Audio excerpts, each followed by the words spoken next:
செய்யலாம்னா white பிரிஞ்சி எப்படி செய்யறதுன்னு பார்க்கலாம் வாங்க ஃப்ரெண்ட்ஸ். ஃபஸ்ட்டு குக்கர் வச்சுட்டேன். குக்கர் ஹீட் ஆனதும் ஒரு 3 ஸ்பூன் எண்ணெய் ஊற்றிக்கலாம்.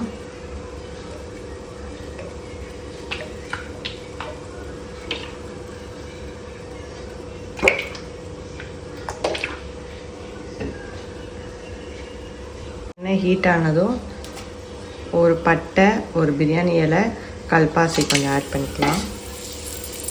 பச்சை மிளகாய் ஆட் பண்ணிக்கலாம். ஆட் பண்ணதும் 2 மீடியம் சைஸ் ஆனியன் எடுத்து வச்சுருக்கேன், அதையும் ஆட்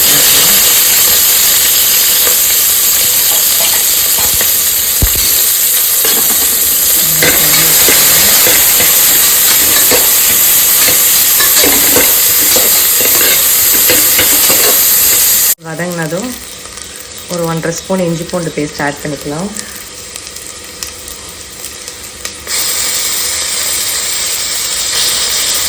பூண்டு பேஸ்ட் ஆட் பண்ணி அந்த பச்சை வாசனை போகிற வரைக்கும் நல்லா வதக்கி விட்டுக்கோங்க.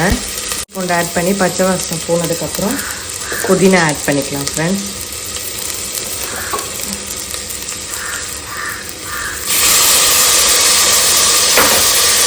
புதினா ஆட் பண்ணி நல்லா வதங்கிடுச்சு. இப்போது நம்ம ஒயிட் பிரிஞ்சிக்கு தேவையான வெஜிடபிள்ஸ்லாம் ஆட் பண்ணிக்கலாம். நான் ஒரு பிளேட்டில் பீன்ஸு, கேரட்டு, கேப்சிகம், பட்டாணி, உருளைக்கிழங்கு எடுத்திருக்கேன் ஃப்ரெண்ட்ஸ். பிரியாணிக்கு நம்மளுக்கு எவ்வளோ தேவையான அளவோ அவ்வளோ எடுத்துக்கோங்க.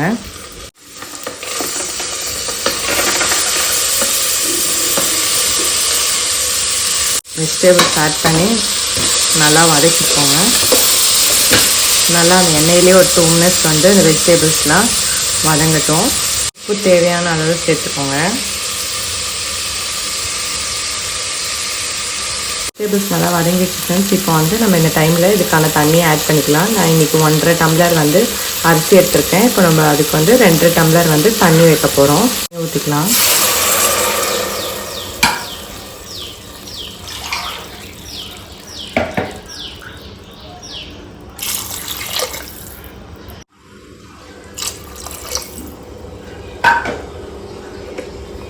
தண்ணி நல்லா கொதிச்சதுக்கப்புறம் அரிசி போட்டுக்கலாம்.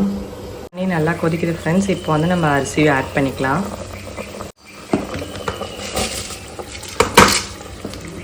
அரிசி ஆட் பண்ணதுக்கப்புறம் நம்ம ஃபைனலாக கொஞ்சோண்டு புதினா மேலே போட்டுக்கலாம் ஃப்ரெண்ட்ஸ். லாஸ்ட்டாக ஒரு ஸ்பூன் வந்து நெய் ஆட் பண்ணிக்கிறேன். இப்போது நம்ம க்ளோஸ் பண்ணி ஒரு 2 விசில் வரட்டும் ஃப்ரெண்ட்ஸ். நம்ம ஓப்பன் பண்ணிக்கலாம் ஃப்ரெண்ட்ஸ். நல்லா வந்திருக்கு.